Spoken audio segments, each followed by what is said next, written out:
You're listening to an Airwave Media Podcast.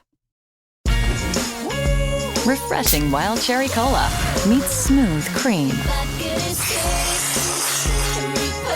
The treat you deserve. Pepsi Wild Cherry and Cream. Treat yourself. Just the tips. Just the tips? Stops those split ends, lickety-split. Look at those ends, they are amending. Now that's what I call a happy ending. Red Kit ABC Hair Bandage Balm. This episode is brought to you by our Patreon members. Thank you so much. Join our Patreon for extra episodes, interviews, extra content, and to help support the podcast and help us continue to do the work we do. Go to patreon.com/ancienthistoryfangirl to learn more. Yes, give me the wine and the madness and the ripping men apart.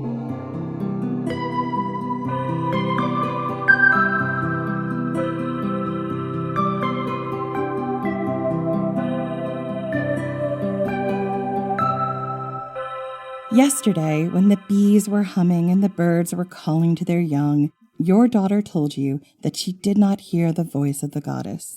She told you that she felt the great goddess has left this place. You smiled at her, your dark eyes dim now by the years, and turned to the open window, lost for a moment in the chorus of frogs and crickets that echoed across the marshes. You pointed to the ruins in the distance, to the temple where you had once pledged your life to serve your goddess, and told her that the goddess is still here, still walking the flooded fields, the ancient forests, wandering the banks of the choked river, that her bow still protects your city, keeping the worst of the raiders away. But your daughter shook her head. Her hair is the color of pale wheat, a reminder of her father, a man you never chose, who found you with your body thrown over the statue of the great goddess to protect her. He did not stay long, but when he left, he took your priestesshood with him and left you with your girl who has forgotten the great goddess. Your girl who bows her head and her heart to her husband, who has forgotten that it is the goddess, your goddess, who grants her leave to dwell in her sacred city. When the raiders came and sacked your temple, when they overthrew the statue, smashing the marble to pieces, you and the other priestesses, the bee women, fled the temple. Some were no longer fit to serve as priestesses. Some were taken as wives. Others were stolen away to new lands. Before you were parted, you each took a piece of your goddess with you, promising each other that you would still keep her sacred ways, listen for her voice in the wild spaces, and honor her within your homes, that you would wear a bee on your clothes or adorn your home with one to let others know who you were and who you serve. You raised your daughter to know the goddess's strength. You raised her to be as wise and as strong as the Amazons who once decorated the columns and processionals within the goddess's temple. But your daughter no longer listens to your stories. She is no longer a child, her eyes round with excitement when you describe the honeycomb-like hallways of the temple. She no longer strains her ear to listen for the murmurs of the bees. She no longer listens to the voice of your goddess, who is present everywhere. Instead, she hears the voice of her husband, of the Christian priests, and she feels a great fear. When she should feel rage, she should feel the fury of the goddess. The priests have done their work too well, and today, on the morning of the Christian procession, she tells you that there is only one God now, and he does not hold with heretics. She begs you to stay away from the ruins, to turn your back on the goddess and worship at the house of Mary on Mount Nightingale, that Mother Mary is the only virgin that you are to pray to. It is not a threat, at least not from her. But you know there are others, her husband, who would threaten you, who fear you still, who would call you a witch and seek to drive you from the city, your city, the city of your mothers passed down through the ages. You do not let your daughter see you weep, and you do not promise to disavow your goddess. Instead, you tell her to rise, that she need not kneel, that you heard her pleas.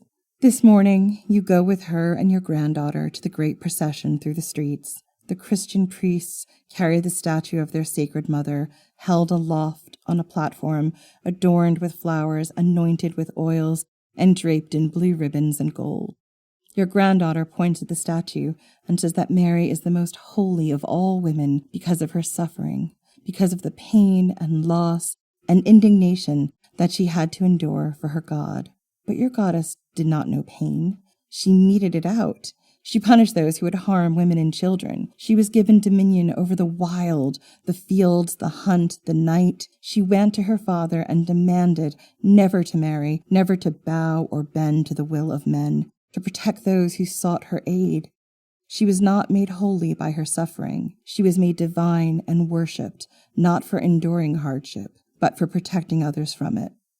This procession, that statue, they are all borrowed from your own rituals, from the days when you would help carry the statue of the great goddess adorned with ribbons, gold, jewels, flowers, and oil through the city.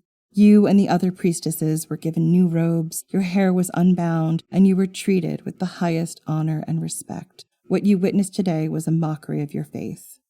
Where has your goddess gone now? How has she allowed these priests to steal her rituals, to pervert her worship with their own idol, paraded through her holy city? When you tell your granddaughter about your goddess, she tells you about the saints, about those who suffered and died for their faith. She tells you that if your goddess was so powerful, she would have stopped the earthquake that ruined the temple. She would have saved it, like the new God saved Mary's church. You try to explain that the great goddess is not a benevolent mother. She is like a mother bear, one who is loyal and protective of her worshippers, but also forces them to build, fight, and survive on their own, that the earthquake did not destroy your temple. It was merely a sign from your goddess that it was time to rebuild it. You believed that until the raiders came, tore down your walls, smashed your statues, and looted your riches. Now the other priestesses have scattered, and your hive of bee women is no more, and no one speaks of the temple. No one speaks of the graveyard of the goddess. No one offers to raise funds to rebuild on her ruins. After the procession, as night falls, you feel the call of your goddess. Her voice streams in with the moonlight. It whispers of homecoming. Return to me, my little bee. You dress quickly and soundlessly, pulling on your old robes of deep blue, fastening your cloak with your bee brooch. You unbind your hair. Now it has more silver than when you last heard the call of the goddess, but it does not matter. You weave through the weeds and stones that have taken up residence along the sacred way. The road was once wide enough to let a legion march through it, but now this part of it is choked and overgrown. Few people visit the ruins anymore. Children believe it is haunted. Good Christians cross themselves and avert their eyes. Even the hardiest of robbers have long since picked over the bones of the temple.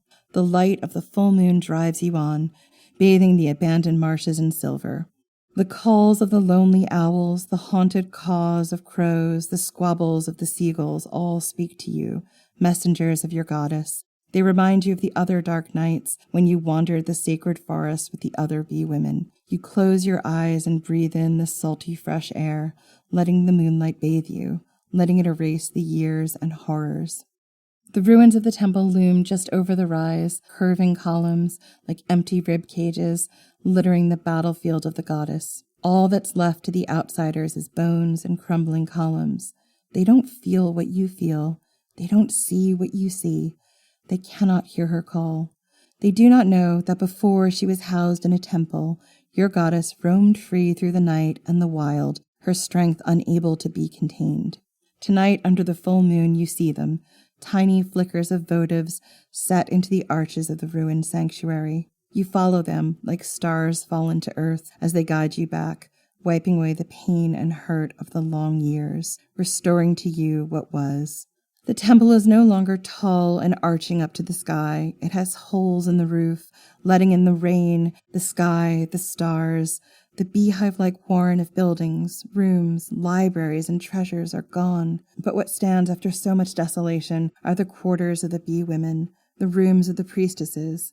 They are lit from within, their warmth spilling through the ruins, and you hear the distant humming and buzzing of people, of women, of those who have also heard the call of the goddess. Your eyes water. It has been so long since you've seen another like you, another priestess. You blink as you watch them wander the corridors, lighting candles, carrying pails of water and firewood for the altar. You see them again, all the ones you lost. Women dead these long years, women taken in bondage and slavery, women whose faces you thought never to see again. They still live here in the ruins of the temple. They are restored to you. You will stay here with the bee women, with your goddess. You will keep her rituals amongst the ruins, speaking to the shades of the dead, following the path of those who came before you. You will stay here until the earth swallows you whole, until the bees no longer hum, until the birds no longer sing, until the great goddess is no more. I'm Jen McMenemy. And I'm Jenny Williamson. And this is Ancient History Fangirl. Last week, we introduced you to the Temple of Artemis at Ephesus, told you a little about the temple's history and what the worship there looked like, and spent a lot of the time talking about the very impressive boobage on the statue of Artemis at Ephesus. Those titties. Yeah, the titties took up like 90% of the episode, as they should. As they should. There was a lot of reasons why, not just us being ridiculous. Mostly us being ridiculous. Well, yes. Anyway, today we're going to talk about the legend of the Amazons and Dionysus and what role they played in the origin stories of this epic temple. And just FYI, we started this episode thinking it would be one episode, that's a part one, and then we would do a part two. But it turned out that what I wrote in part one was roughly 2 hours and 2 full episodes once we'd finished recording it. So we had to make that first long episode 2 parts. And the final episode, part 3, all about the temple and its construction, will be coming early next month. This is future Jenny and future Jen recording this after we recorded the episode you're about to listen to. And in that episode, we talk a lot about a part 2 that you will hear next episode. That is actually part 3 that we are now referring to because we did not realize how long this episode was going to go, so we had to split it in 2. So that's the situation. Hope it's not too confusing. I'm already a little confused. Just a reminder, anytime in this episode you hear us say part 2, we actually mean part 3, which is the final, I hope, fingers crossed, installment in our sort of mini arc on the Temple of Artemis at Ephesus.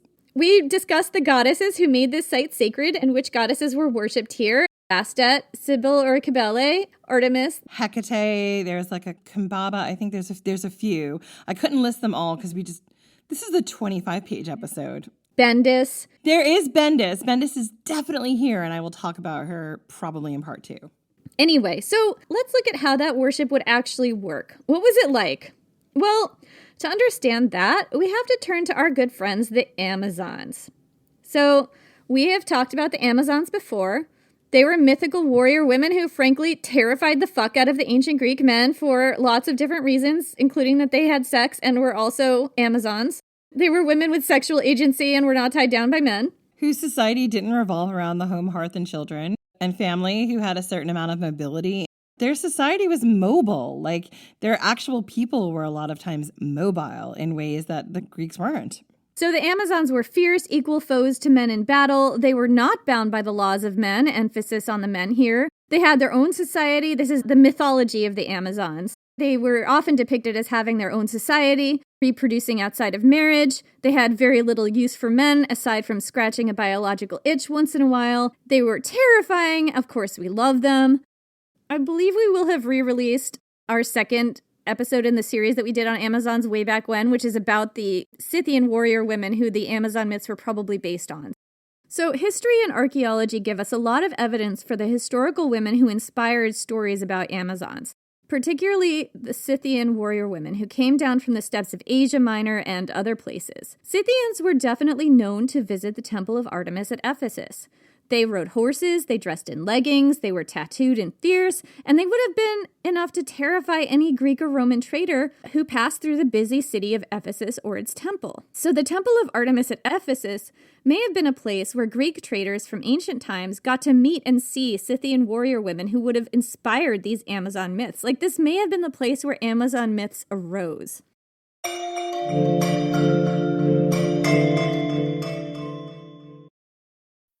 Kayak gets my flight, hotel, and rental car right, so I can tune out travel advice that's just plain wrong. Bro, Skycoin. Way better than points. Never fly during a Scorpio full moon. Just tell the manager you'll sue. Instant room upgrade. Stop taking bad travel advice. Start comparing hundreds of sites with Kayak and get your trip right. Bad advice? You talking to me? Kayak. Got that right. This episode is brought to you by Redfin. You're listening to a podcast, which means you're probably multitasking. Maybe even scrolling home listings on Redfin, saving homes without expecting to get them. But Redfin isn't just built for endless browsing. It's built to help you find and own a home. With agents who close twice as many deals, when you find the one, you've got a real shot at getting it. Get started at redfin.com. Own the dream. Chronic migraine, 15 or more headache days a month, each lasting 4 hours or more, can make me feel like a spectator in my own life. Botox, onabotulinum toxin A, prevents headaches in adults with chronic migraine. It's not for those with 14 or fewer headache days a month. It's the #1 prescribed branded chronic migraine preventive treatment. Prescription Botox is injected by your doctor. Effects of Botox may spread hours to weeks after injection, causing serious symptoms. Alert your doctor right away, as difficulty swallowing, speaking, breathing, eye problems, or muscle weakness can be signs of a life-threatening condition. Patients with these conditions before injection are at highest risk. Side effects may include allergic reactions, neck and injection site pain, fatigue, and headache. Allergic reactions can include rash, welts, asthma symptoms, and dizziness. Don't receive Botox if there's a skin infection. Tell your doctor your medical history, muscle or nerve conditions, including ALS, Lou Gehrig's disease, myasthenia gravis, or Lambert-Eaton syndrome, and medications, including botulinum toxins, as these may increase the risk of serious side effects. Why wait? Ask your doctor, visit BotoxChronicMigraine.com, or call 1-800-44-BOTOX to learn more. Ephesus was at this convergence of east meeting west. It was at a convergence of river meeting sea. And it was a place of constant cultural and class intermingling. Anyone could visit the temple. And that's super important. So many of the other wonders we talked about, not anyone could get into. Like, not everyone could visit the pyramids. Not everyone could visit the Hanging Gardens. You could, in theory, visit, you would probably see the Colossus of Rhodes. It didn't stand that long. And the statue of Zeus at Olympia, well, you might be able to visit it depending on the time of year. Maybe. So, within the temple and the city that grew up around it, there were many opportunities for women, not just at being priestesses. Women in the city were able to be successful businesswomen, running their own small shops and other industries. They had agency, and they had the protection of their goddess, their fierce goddess. And we'll talk about the city a little more in the next episode, and the protection that the goddess granted the city, and how it mattered a great deal to the city itself and its inhabitants. Amazons, unsurprisingly, have a lot to do with how Artemis was viewed and worshipped at Ephesus. Amazons, to the Greeks at least, were wild women. Women whose natures could not be contained or restrained by men. And I had to just drop my voice for that. It is fitting that one of the origin stories of the Temple of Artemis is that it was founded by Amazons seeking sanctuary. So, in one myth, a group of Amazons were fleeing from Dionysus because Dionysus definitely declared war on the Amazons in one of the later myths after he returned from colonizing India and getting his war elephants. Again, I feel like this is a very late Dionysus myth, but anyway. Yeah, I feel like he also had Amazons in his entourage in other myths, so this is all questionable. Well, yeah, because presumably those Amazons answered his call and would have turned their back on their patron goddess, who is Artemis. So there's something going on there, yes. See, Dionysus is also a fertility god. And he's also has like a more martial side, which we see every once in a while. And I can see like how Amazons could be drawn to him too, because he's got this wild call, right? He's got this freedom and liberation. Dionysus in the beginning of his worship, because it is very clear to me that he has ancient roots, but also Asian, Eastern roots, was kind of looked down upon. And that's part of what this colonization and going through the Amazons and India was about. It was kind of about remasculating him, which is gross. Anyway, Dionysus at one point declared war on the Amazons after he returned from India with his war elephants. He conquered India. Why did he do this? It's very much unclear. It could be because the Amazons refused to accept his divinity and turned their backs on their patron goddess. And it could be that he decided to smite them because they wouldn't accept him as a god. And it could be because both of these myths have a real bone to pick with giving Dionysus and the Amazons very gendered roles here, right? He has to be the strong, I'm the male god who's coming and tells the women to worship me, and they won't. If you think that sounds out of character, so do we, but whatever, just go with it. Dionysus, who we've talked about, is normally a pretty fluid god, happy being both male and female. In this story, he is very weirdly locked into this very gendered role of a male conqueror. It's weird that Dionysus is the villain in this story. Dionysus's villainy is usually like a very trickster villainy. And a lot of the time his villain side comes out when people don't want to worship him or accept him as a god, right? Like that's when he's like making people go mad and hack apart their families and stuff. And that is what we're seeing here, but I also think like that type of villainy that we usually see isn't reserved for like taking on really powerful women and kind of like putting them in a place. But anyway. Yeah, usually it's men he's doing that to. Yeah, sometimes it's women, but it's usually women who have kind of fallen into this weird role in the patriarchy where they need to be broken out and remember their wildness. This has always been a story I haven't understood. So anyway, Dionysus is dominating and he's colonizing not just other countries and kingdoms, but in this instance, he is colonizing the Amazons. And this puts him in a very male role of dominating the Amazons and forcing them to submit to his will, or else. And that's really gross, and it's really not my favorite look for him. But it kind of makes sense when you look at how his image changed and codified, particularly during the Roman Republic and Empire. You know, Dionysus undergoes this real like, I usually say like sanding off of these images, but in this case, I'd say like really like hardening of this very masculine template here. Is this a newer myth that comes from the Roman times? Because I'm getting the sense that it isn't. I'm getting the sense that it's still ancient Greek, that it's still in the ancient mythography, because if it was in the Roman times, he would have been Bacchus or maybe Liber Pater. I will say that I think our earliest source is Plutarch. So I will just say that. Well, that explains quite a bit. Never mind. This story in particular comes from Plutarch, but it is deep in this history. But again, this history is stuff that we're getting from later. Remember, the big temple wasn't built until like, I don't know, what did we say, the 600s? It was burned down in like the 350s BC. So the large temple, the temple that would have been the wonder, would have been built after that. Exactly. And this myth is coming from probably later. And I also kind of think like Dionysus has been conflated with Mary, who we're going to talk about later is also conflated with Artemis. So was Dionysus somehow originally part of this mother non-binary god here? I don't know. Anyway, so as I mentioned, one founding myth of the temple is that a group of Amazons fled to Ephesus and sought the protection and sanctuary of their patron goddess Artemis from Dionysus, from this war that he was raging on them because they didn't want to join his wild entourage. Some of the Amazons did. They were like, yes, give me the wine and the madness and the ripping men apart. And others were like, I don't need to rip men apart. I just want to live my life. Artemis granted protection to these Amazons who fled to this spot. And this was the spot on which they built the first temple, the one that would have burnt down. And again, this is mythical, so who knows? The Amazons would be depicted in artwork throughout the site, throughout the Temple of Artemis at Ephesus. Both the one that was burnt down and the later one that was rebuilt in the same spot. These warrior women became inextricably tied to the temple. Another founding myth says the temple was founded when the Amazons were at war with Theseus because he was the worst. You know this. He kidnapped one princess after another. In particular, he kidnapped an Amazon princess. And a further Amazon founding myth is that Ephesus was founded by Hippolyta, the queen of the Amazons. Yeah, so the article, Ephesus, the Historic Legacy of the Home of the Temple of Artemis by Vasiliki Mautzori, apologies if I mispronounced that name, tells us another founding myth. This one is linked to a later form of worship of the goddess. Quote, when the Amazons decided to build the Temple of Artemis, they placed an image of the goddess beneath an oak tree. Hippolyta, Otrera's daughter, initiated a ritual for the goddess. The Amazons then performed a war dance with their armor and spears. According to Callimachus, this dance occurred every year, and everyone had to participate or face punishment from Hippolyta. The Temple of Ephesus was the most important sanctuary of the goddess, with Brauron coming second. So Bettany Hughes has more to say on this. Quote, Amazons were inescapably present at Ephesus, in the myth stories of the sanctuary, and in the elaborate art that decorated the temple itself. The Amazon race, those ferocious warrior queens, princesses, cavalry women, and foot soldiers, it was said, regularly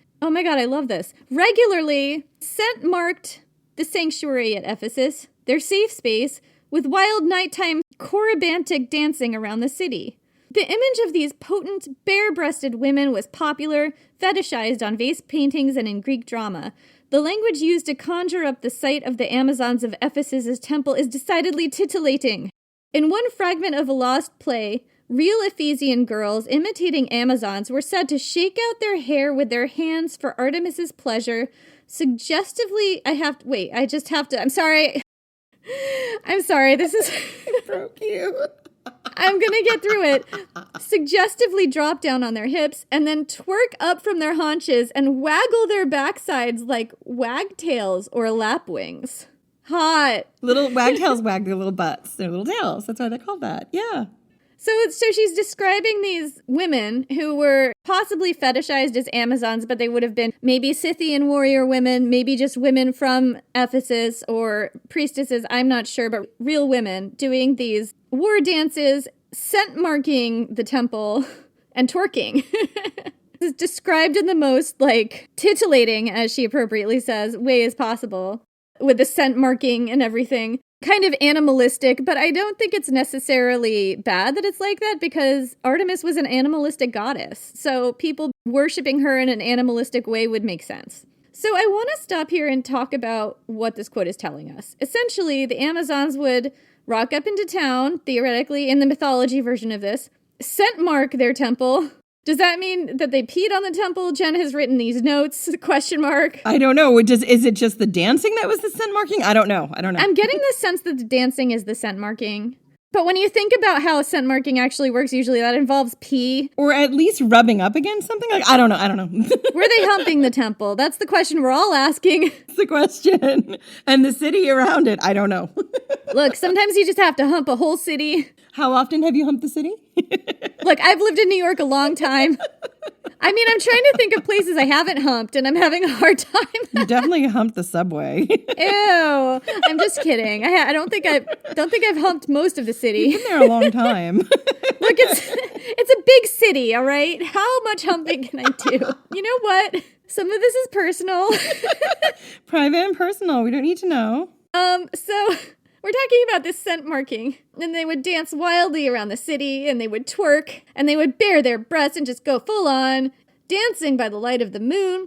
And this dance is most definitely linked back to an ancient war dance. I think that's the important thing here. And there's been mention of that we've said before. And it's maybe even the ancient war dance that Hippolyta first performed when they founded the temple and sought the goddess's protection, which would have been mythical, but maybe there were these ancient war dances performed from their earliest times that had been mythologized because it's such an old tradition. Anyway, this is a dance that was performed annually to honor the goddess and asked for her continued blessing and protection. And I will say this about war dancing, whether or not it was about protection or not, it was also about learning to perform it. It was about sort of raising the next generation to be able to do those moves and all that stuff that would eventually serve them as they move from being a child going into war, which ties very well to Artemis, right? As this goddess of the in-between a child into an adult. Yeah, it might have been part of a ritual coming of age for women. This wild dance was about getting back to their animalistic hunter-warrior nature. It was about honoring that dark and untameable side of Artemis and potentially themselves. Artemis, who slayed the foes of women, who protected her warriors and hunters, walking with them in the wild places, guiding their aim and their arrows.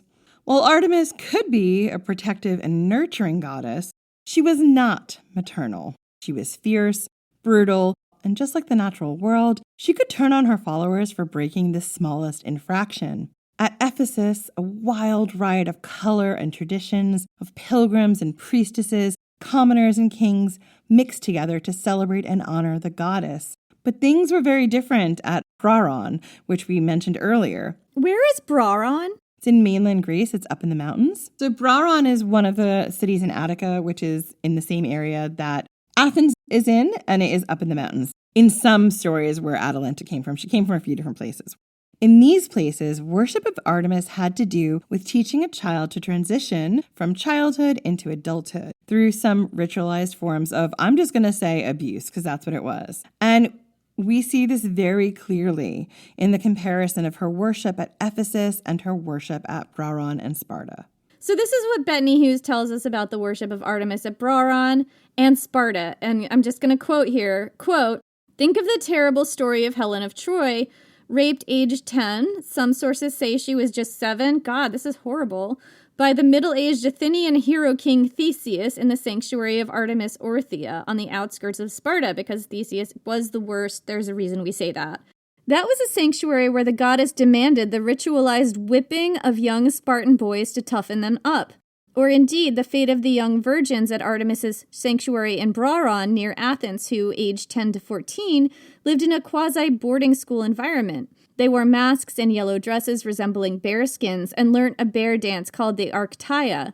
The bear was one of the animals sacred to Artemis. That's why necklaces of pierced bear teeth were found at Ephesus. I think we covered some of this in our Artemis episode, This period of ritualized Amazonian wildness prepared elite Athenian girls for a new chapter in their lives and demonstrated devotion to Artemis in return for her protection. But was Artemis really acting in the best interests of girls and women here? Or was her protection actually a form of patriarchal control? If a girl dared to desecrate these sacred rites, Artemis would unleash her wrath. If she had sex outside marriage, Artemis would send a plague and famine on her hometown. For the Greeks, the safe transition of young girls into marriageable material was essential for society to function correctly. If a girl died before she bore children, she was said to have been killed by the arrows of Artemis for some unknown violation. By indoctrinating girls to lead a chaste life and punishing those who strayed from the natural path to motherhood, the Greek Artemis kept male-dominated society working as it should. This is precisely why the Eastern Artemis-worshipping Amazons were so terrifying, proving women can own their sexuality and still have status and standing in society. So this is exactly what we've been saying, is that Artemis became a tool of the patriarchy. She wasn't always a tool of the patriarchy. And that older version of Artemis, the Ephesus version, would have been terrifying to Greek men and their version of patriarchy specifically. Absolutely. And our dear friend Liv from Myths Baby says this all the time on her podcast, right? Like a lot of times characters like Artemis or goddesses like Artemis and Athena and Hera are really, really problematic and difficult to discuss because they're always doing these horrible things to other women. But the most important thing to remember is these are the stories that come down to us. There are other stories that have been lost to us. They come down because they were the ones that men wanted to preserve. There were obviously other stories that we don't know about. And goddesses like Athena and Hera may have had older versions that were not patriarchal tools. So this is some dark shit. We always wind up in the basement of the patriarchy no matter how hard we try to escape it. Well, we do when we talk about Greece and Rome. There's just no way out of it. I don't think that's true of every other society we've talked about, but in particular, Greece and Rome. So girls who died before they had kids were said to be slain by the arrows of Artemis, somehow their fault for transgressing some rule. Yeah, they pissed off Artemis. They didn't keep their virginity sacred. They didn't do all the things that they're supposed to do in order to, successfully make it down that marriage altar. Ladies, if you die before you become a mother, it is your fault. It's because you did something wrong. Blame yourselves. Anyway. J.D. Vance would approve. This message was approved by J.D. Vance. In case you're wondering, my dog is growling at that right now. Worship of Artemis should have been freeing. It should have given girls agency over their bodies and sexual agency. But that isn't how things worked in ancient Greece, specifically in classical Greece. However, in Ephesus, things were different. Worship of Artemis in Ephesus was more of a party. There was a month-long celebration to the goddess where young men and women danced intricate dances to the goddess. Men, women, both married and unmarried, children, and enslaved people were all able to witness and take part in the worship of Artemis. They had a seat at the table for the ritual dances, feasts, and games. Yeah, and one of the things that I really liked about the depiction of these games and everything that was happening that Bettany Hughes talked about a lot was the colors and the people who you would see during this worship. Because again, I can't say it enough, Ephesus's location is right in the middle of everything. So you would have people, in the more traditional garments and then very rich colored textures from the East. Like you'd have purples and blues and reds. Everyone of every status mingled here at the Temple of Artemis. It was very non-hierarchical. So I want to talk a little about the Ephesia, which is one of the main festivals to Artemis at Ephesus. So these rites happened every spring. They were a fertility rite, and the goddess demanded really intricate dancing of young men and young women together. And this is a quote from Bettany Hughes, quote, "The rites that started in the sanctuary and then spilled out into the town and surrounding countryside would have been charged, an exciting celebration of the power of the moon and nature, and initially at least the potential for female potency. They were fucking. For the duration of the Ephesia, a pan-Ionian affair, a truce was observed for the entire month. Thucydides described this as a kind of national festival of the Ionians of Greece and Asia, a giant party where visitors from all over Ionia were welcome, traveling in by land and sea. Women would gather with their children to spectate and seem to have been prominent in the festivities. Once the Romans were in charge, the revelry included nighttime dances where virgin women, slaves, and free, not the married, met to dance by the night of the moon. Echoes of the Amazonian myth are clear." So Jenny, what does this sound like to you? I don't know, but according to what you've written, it sounds an awful lot like a mating ritual. It doesn't sound like a mating ritual to you, all this dancing of unmarried people together under the light of the moon? When I think of a mating ritual, what I think of is like things that like animals do, which isn't necessarily non-appropriate to Artemis being a goddess of animals in the natural world herself. Oh, I mean, to me, it just sounds quite a lot like maybe like looking at Beltane and other ancient fertility rituals. To me, that's what it looks like. It's a big party. All the unmarried people are dancing together. It's at night under the light of probably a full moon to honor their goddess in this fertile place. Do people go off and fuck? Like, is this a sex magic situation, or was the point to get married? Chastely. I don't know. And Bettany Hughes does not make it clear. She gives us these little, like, hints of, like, probably originally, a fertility for a potent female potency. That sounds like a fertility ritual to me. We don't know. I know fertility rituals and mating rituals both call to mind sex magic to me, which makes me think of, are people going off in the woods and fucking? Like, I absolutely think people are going off in the woods and fucking. To me, this sounds like it's a fertility ritual where it's welcoming spring and they're going off to celebrate and fuck, and probably a lot of babies were born afterwards. So what we're seeing here in Ephesus sounds to me a lot like a mating ritual, one to welcome the spring and to celebrate fertility.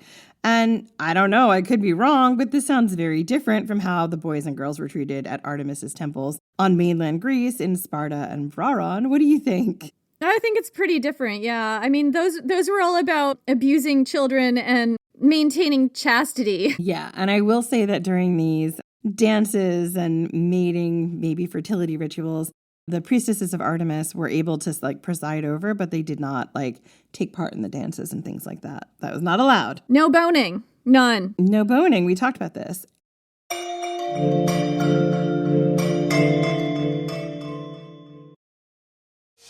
Planning a wedding shouldn't feel overwhelming. The Knot brings everything together in one place. Vendors who get your vibe, a custom planning checklist, guest list tools, and a free wedding website that syncs with it all. So instead of juggling a dozen apps and spreadsheets, you can actually enjoy getting married. Get started at theknot.com/audio. The Knot. Let's plan your wedding together. So good, so good, so good. Spring styles are at Nordstrom Rack stores now, and they're up to 60% off. Stock up and save on Rag & Bone, Madewell, Vince, All Saints, and more of your favorites. How did I not know Rack has Adidas? Why do we rack? For the hottest deals. Just so many good brands. Join the Nordy Club to unlock exclusive discounts, shop new arrivals first, and more. Plus, buy online and pick up at your favorite Rack store for free. Great brands, great prices. That's why you rack. When you want your spring break to feel like... and your kids' pool day to feel like... and your hotel bed to feel like...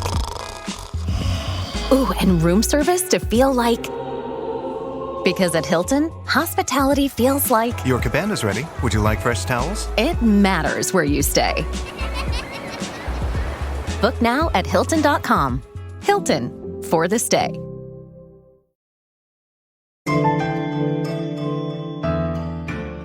Every 4 years, the Artemisia Games were held here at Ephesus, and a statue of the goddess, probably the many-tittied one, was paraded through the streets of Ephesus to kick off the games. And then it was kind of an all-out party. Remember when we talked about the Olympics and how they were all about this male space where only men could attend? No women were allowed unless it was that one lone priestess of Demeter or maybe an enslaved sex worker. Well, the story here was different in Ephesus. Everyone could attend. Could the women compete in the games? I didn't see anything about women being able to compete or not compete, but I do know that they could at least watch and not be thrown off a cliff, which, progress. That's an improvement, I guess. Anyway, so you didn't have to be a Greek citizen to perform in these games. Anyone could perform in the games. I don't know if anyone male or anyone at all. And these games took on all different types of entertainment, so it wasn't necessarily physical sports all the time. There were sports events. Boxing, wrestling, running, but there was also poetry, rhetoric, singing, and apparently competitive astronomy. I don't know what that looked like. Competitive astronomy had to do with mapping the stars in the sky and then telling, I guess, a horoscope or predicting the future based on it. Like, the really fascinating thing is, like, I was reading about this in Bettany Hughes' book. Like, remember, Artemis is the god of, like, also at some points in time, the night. So, like, this competitive astrology might have been unique to where she was. and like had a lot to do with like worshiping her and how like we can see the future from what Artemis tells us in her sky. That's fascinating. So it was truly an exciting time to celebrate and experience a mixing of peoples from all across the ancient Mediterranean. They were all brought together by their worship of the goddess Artemis. So during these games, the marriage market was on, shall we say. Oh, yeah. It was a whole-on Bridgerton season here. It was a meat market. Women and men could choose their intended, so people were allowed to choose who they marry. That's pretty progressive. Allegedly, they could choose and marry that person and I guess like go to the temple and have it approved by the goddess, in which case, what can your family do? The goddess said yes, and you all believe in this goddess, right? That's what I'm getting from this. I could be wrong. So these games were so popular that the marriage market was huge. People came from all over the Mediterranean to take part in the games and meet some hotties, I don't know. Again, this is so different from the worship we see on mainland Greece. Asiatic Artemis is so much more fun and more inclusive. Just saying. You're absolutely right. This is just a lot more fun than being ritually whipped. Or doing this weird bear dance. Look, it's more fun than being ritually whipped or dying before you get to have babies and being told it's your fault. Yeah, they're not great options. But nothing good can ever stay, and times started changing. And in the 1st century BC, a new power began to rise. That power was Rome. Of course, they were around before that, but, they were really in the ascendancy here. And Rome had its own thoughts about the goddess Artemis and how she should be worshipped. They called her Diana. It had thoughts about women and their roles as well. For the most part, Rome didn't interfere with the ancient customs practiced at Ephesus. But there are 2 times I want to point out, and we will talk a lot more about what happened to the temple when Rome gets on the scene in part 2, because it has a lot of geopolitical stuff that happened. But right now, I just want to focus on 2 weird moments where Rome, or Romans, impacted the temple and its worship in strange ways. The first time involves Mark Fuckboy Antony. Mark Antony, during his Dionysus era, remember he had a whole Dionysus era, rocked up to the Temple of Artemis at Ephesus dressed as Dionysus with satyrs and maenads in tow. He declared himself to be the new Dionysus. It was not well received. Remember, Dionysus, in some of the founding myths of the Temple of Artemis, doesn't come off that great. Dionysus was the villain in their founding mythology. Like, this is the exact wrong thing for him to do. Yeah, this is a real colonizer move. In some of their founding mythology, he killed and chased Amazons out of their homeland, leading them to found the temple in Ephesus. And Mark, new Dionysus Antony, knew this. He knew this story, and his reception went over about as well as a dog fart in a small room. This is what Bettany Hughes tells us about that visit. Quote, Mark Antony had originally arrived in Ephesus without Cleopatra, drunk, dressed as the god of wine, Dionysus, Bacchus, Cuervo Man. She didn't say Cuervo Man, that's just what I'm adding. But it's true, and attended by satyrs and maenads, the male and female counterparts of the god's retinue. He claimed to be Bacchus reborn. One suspects the significance of reinvading the Amazon-themed sanctuary as the god himself was said to have done back in the mist of myths, was not lost on the Roman general. Sheltering in Artemis's temple at the time were those who had supported 2 of the murderers of Julius Caesar, Brutus and Cassius.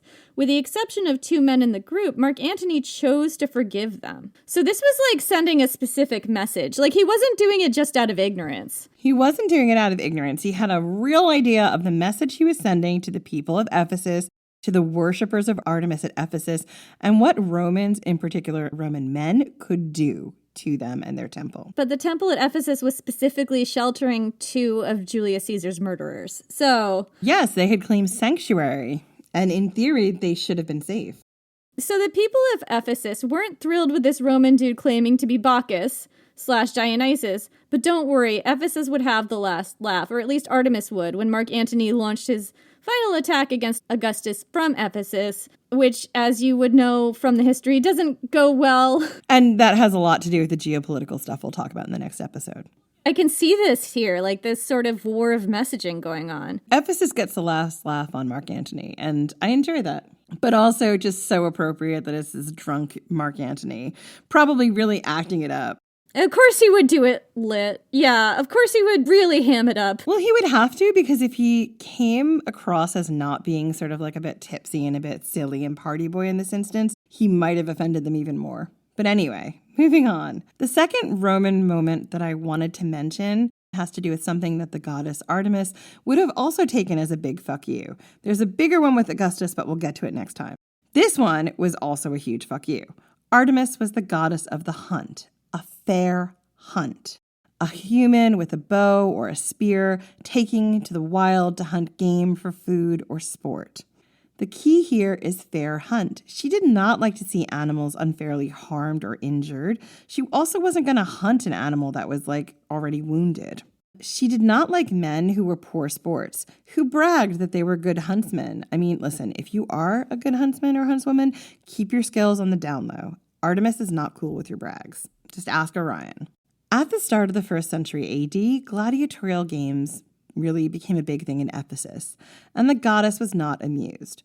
Artemis considered all areas around her temple to be kind of a woodland sanctuary. No one was supposed to hunt there. Augustus decided otherwise and put on a hunt here. It did not go over well. But at least this sort of mock hunt, which I'll talk about next time, was kind of in nature and had some fair elements, not all. What happened in the gladiatorial arena was not the same case. So what happened in the gladiatorial arena would have been considered perverse to the goddess. It would have been offensive to the goddess.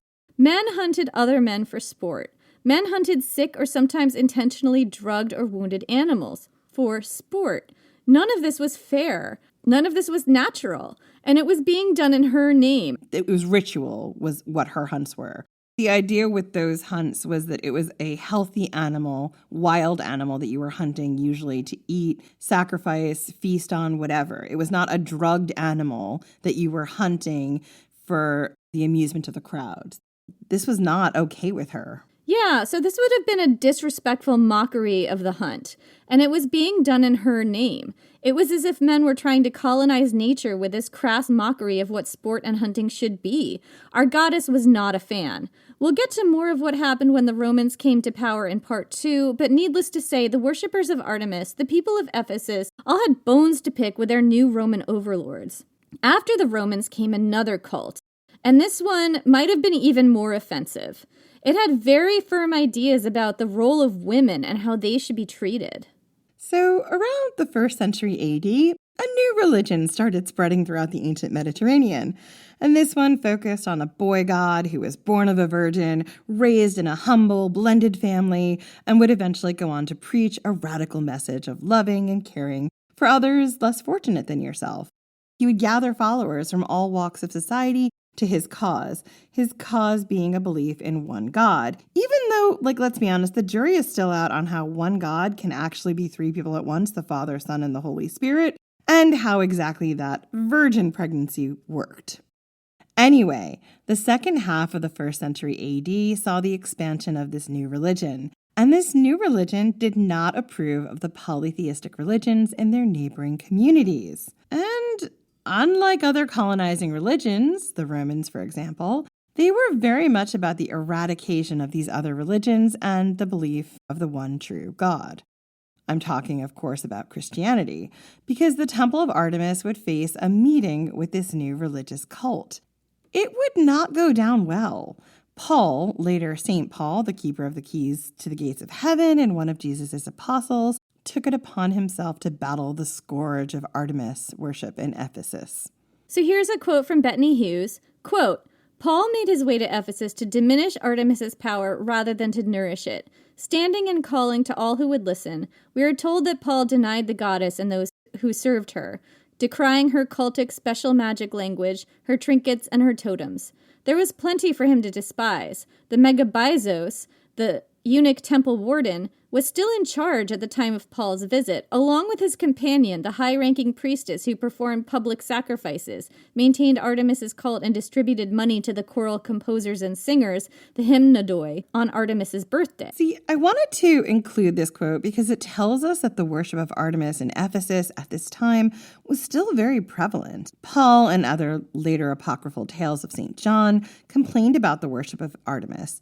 They complained that the smoke from the incense of her worship and parades blocked out the sky. But as Bethany Hughes pointed out later on in her book, this was actually probably volcanic smoke or ash from an epic eruption in New Zealand because, Jenny, a volcano always did it. These were the tales that the Christians were saying, like, you know, this goddess, like all this smoke is like blocking up the world, this horrible pagan religion. We need to clear it away and then we'll have the sun back again. It's like, or a volcano did it. Paul kept up his preaching, pissing off worshippers of Artemis left and right. Shockingly, he was able to continue preaching his beliefs in Ephesus. He would not be quite so lucky in Rome. He met his end in Rome, decapitated as a martyr towards the end of Nero's reign after the Great Fire of Rome. But he was not struck down by Artemis or the people of Ephesus for his unkind words about their beliefs. Did this diminish the power of Artemis to the people? I don't think so. I think this kind of reaffirmed that, like, Artemis allowed people to exist in her area and wasn't about, like, just being an asshole. She smote, but she smote in a way that was different, which we'll get to.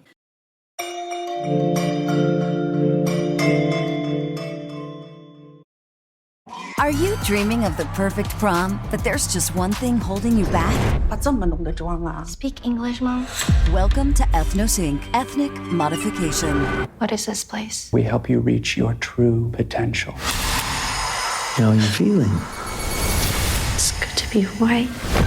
Hey, new girl. Hey, look at what you've done to yourself. For a new plant to grow, the seed has to die. Slanted, rated R, only in theaters March 13th. Side effects may occur. Welcome to Sephora. I'm looking for a perfume that's not too perfumey. I got you. Serum moisturizer or moisturizer serum. Let's get into layering. My concealer is making me look worse. Sounds like the wrong shade. Let's get you matched. There's only one store that really gets what you're going for. Get beauty from people who get beauty. Only at Sephora. Hi, Let's get you a basket. Spring is here, and there's a whole new way to chai at Starbucks that's made perfect for you. Choose your sweetness, dial it up, or keep things light. Add a touch of pistachio, a hint of strawberry, or vanilla, or make it a spring classic with lavender. Because this season, there's endless ways to chai at Starbucks.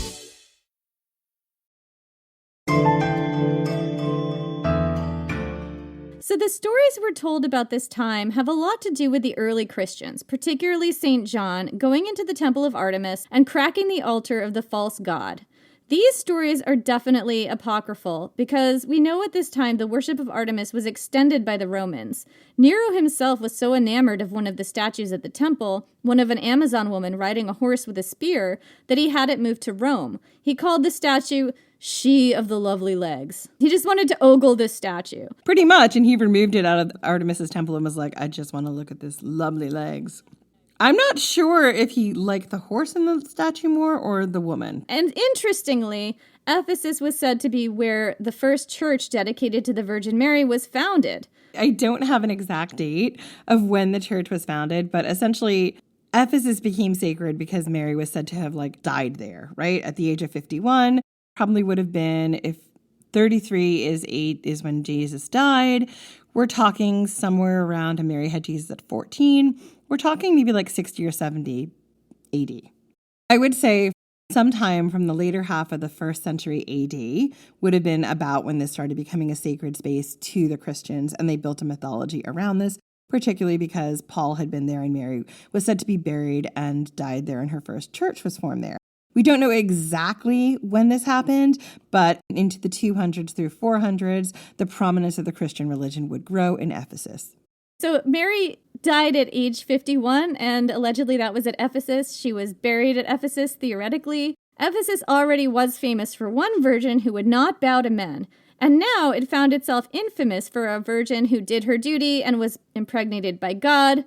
asexually, theoretically, but at the age of 14, which in my opinion is really gross. Biblical scholars don't exactly know how old Mary was when she gave birth to Jesus. There is a lot of debate. The age range is anywhere from 12 to 16. I've seen it as young as 12. I'm not sure. Nobody is sure. Some people want to age her up, but we're very sure she was a teenager. That seems to be the consensus I have found. The internet is dark, and I'm not going any further into this. So it is a strange link between the two women because the idea that Mary gave birth without a partner goes back to the ancient roots of Artemis, the bees, and Kybele or Sybil, the Great Mother.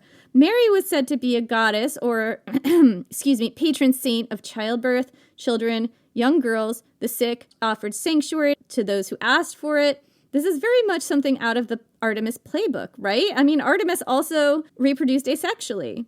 Mary's church and later medieval churches would serve similar purposes to protect refugees and the poor and give them safety. And it all goes back to Artemis. Even if her identity began to change, to morph into the shape of another goddess, one who took on the guise of a mother, albeit a mother who was always depicted as a young woman, that would be Mary, who was also a staunch protector of women and children. Although the teeth of the goddess Artemis had been removed, she had been sanded down a lot. Mary is not, she's not a defiant goddess. She's not a wild, fierce goddess. She's not known for smiting her enemies.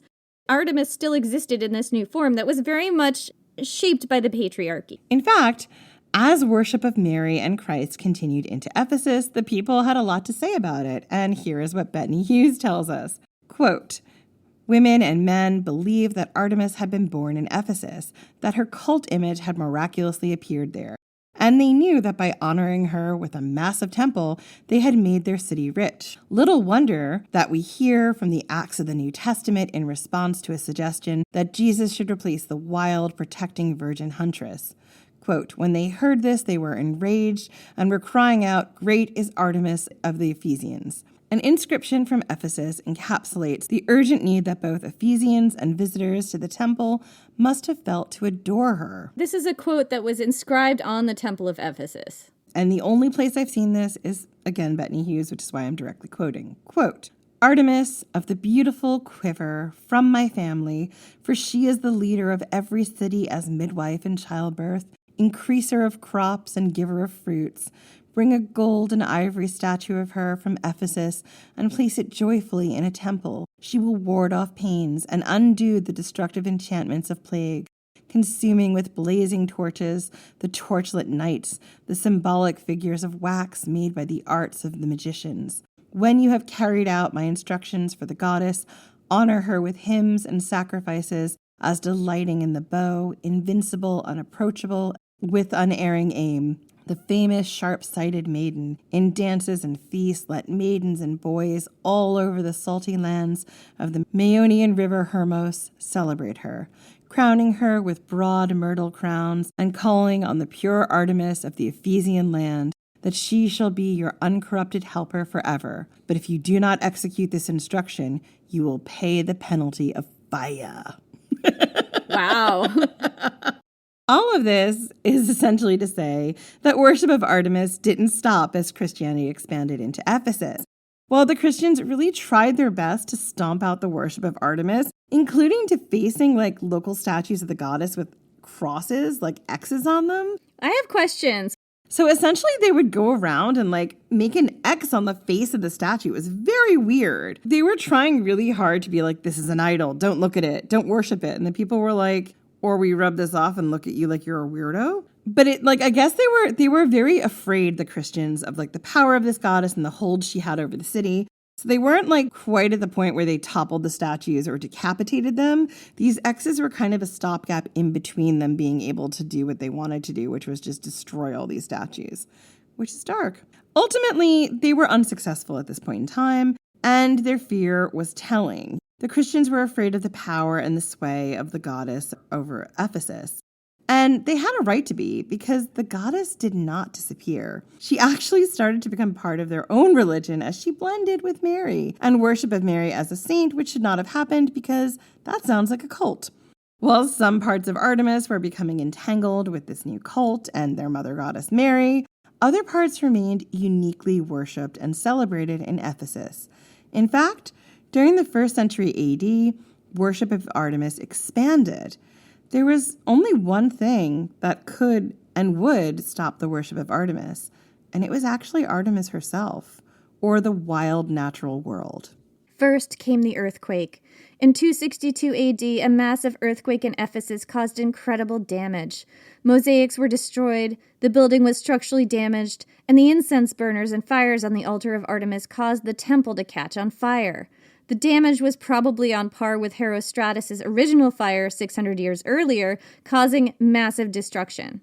5 years later, a band of Goths and Scythians came in to plunder and pillage the temple. After that, the great wonder was little more than ruins. But even amongst the ruins, worship persisted. There's evidence of festivals and rituals being carried out amongst the ruins of the once great temple, which is heartbreaking. I can just imagine these people trying to hold on to their goddess and their faith as the whole entire world is crumbling and changing around them.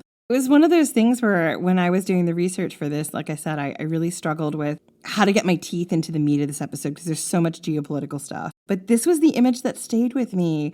These people trying to worship and keep the faith in this religion that meant so much to them as everything around them was crumbling and changing, and just being in the ruins of this once great temple. This temple that would eventually be like kind of sold for parts. A lot of it, which we'll talk about in part 2, was taken by other cultures, particularly Christian cultures, to bolster up their buildings. Yeah, so the worship continued until around 401 AD, when finally the site was scavenged by Christians. Of course it was, with many of the huge columns being taken away to shore up other marbles, like the Hagia Sophia in Constantinople. After 401 AD, we have no more evidence of Artemis being worshipped in the ruins of her temple. Ephesus, much like many areas in the Mediterranean, was built in an area known for a lot of earthquakes. It's a big through line, right, of either damaging or destroying these wonders. So many were damaged or destroyed by earthquakes or fires that might have been caused by earthquakes, you know? Yeah. The temple site, as we've mentioned, wasn't in the mountains like so many other temples. It wasn't situated high above a city. It was in a lower-lying area, a place where the wild sea met the river, where the saltwater creatures met the freshwater ones, where the woods met the marshes, a magical place of power and crossroads and probably a biodiversity hotspot. But it was also a place prone to landslides. The builders of the temple had taken all this into consideration in how they built the temple to help with the shifting earth underneath it and protect from the dangerous landslides and flash floods above. But in the end, they couldn't protect the temple from the wild.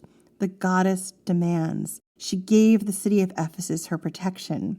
She gave sanctuary to her worshippers, and she took those things away. That is the dichotomy of Artemis. She is fierce, wild, and was just as likely to take back her protection as she was to give it. It was what made men fear her so much, why they tried to use worship of her as a way to control women in Greece and Rome. It was a lesson that Artemis taught them again and again at Ephesus. She was the goddess, and she would not allow any man to cage or control her worship. No one temple could home or house the power of her. It was inevitable that her great sanctuary at Ephesus would one day be reclaimed by nature. She was the goddess of the wild, after all, and you can only keep a wild goddess, a wild cat, a catricles, if you will, walled within a temple for so long. Eventually, she will want her freedom. She will demand her freedom. She will ask for her freedom. She will take it. She'll ask for her freedom the way she will ask you to be castrated. It is not a request. Stop ruining my poetic ending. And for so many years, worship of Artemis, if it continued in this area, would have been amongst the trees, the marshes, the plains, the wild places. Rites and rituals would have been carried out under the moon, not dictated by the rules of the temple or prescribed by the laws of men. We have no evidence to say that this happened. We also have no evidence to say that it didn't. I like to believe that once the temple was lost, the worship of Artemis went back to the beginning, to worshiping the woods and trees and the wild goddess who walked amongst them. And so, for many years, the location of the sacred temple was lost to time. The wild had reclaimed it. It took back all traces of the goddess and her cult, keeping her secrets deep within the earth. Until an unlikely 19th century gentleman scholar from Essex, who was putting in a road, happened upon her temple again. But that, as I keep telling you, is a story for part 2. So that's it for this week. Thank you so much for joining us. We will be back in 2 weeks with part 2, where we'll get into the geopolitical importance of the Temple of Artemis, the beautiful artwork that adorned the temple, and some of the wild things that happen there, like crazy bank robberies, stories of political refugees, public assassinations on the steps, and so much more. So much more. Thank you all. If you enjoyed this episode and want to tell us, or just want to chat with us in general, we are on social media. Please say hi. We are mostly now on Instagram at Ancient History Fangirl. We have a little bit of time that we spend on TikTok, again, same handle, and Facebook. We're updates only on X because X is, we're not going to talk about it. If you enjoyed everything that you've heard today and you want to hear some more episodes, particularly maybe that one on watermelon or other ancient stories and mini side quests, membership starts at $3 a month, and it gets you access to a whole cache of extra episodes as well as updates and other things that we aren't able to do in the main feed. You can find it at patreon.com/ancienthistoryfangirl.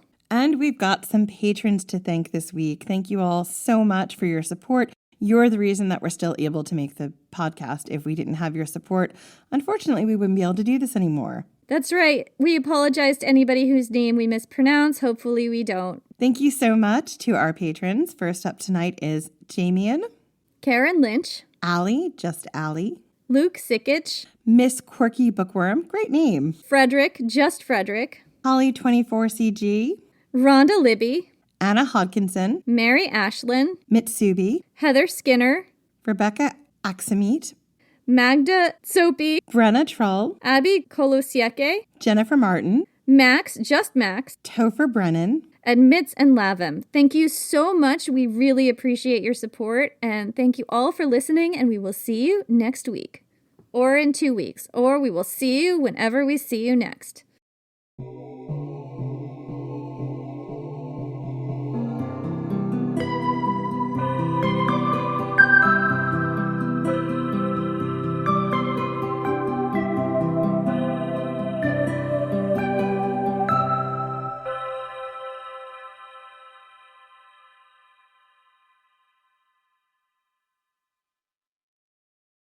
USAA knows dynamic duos can save the day, like superheroes and sidekicks, or auto and home insurance. With USAA, you can bundle your auto and home and save up to 10%. Tap the banner to learn more and get a quote at USAA.com/bundle. Restrictions apply.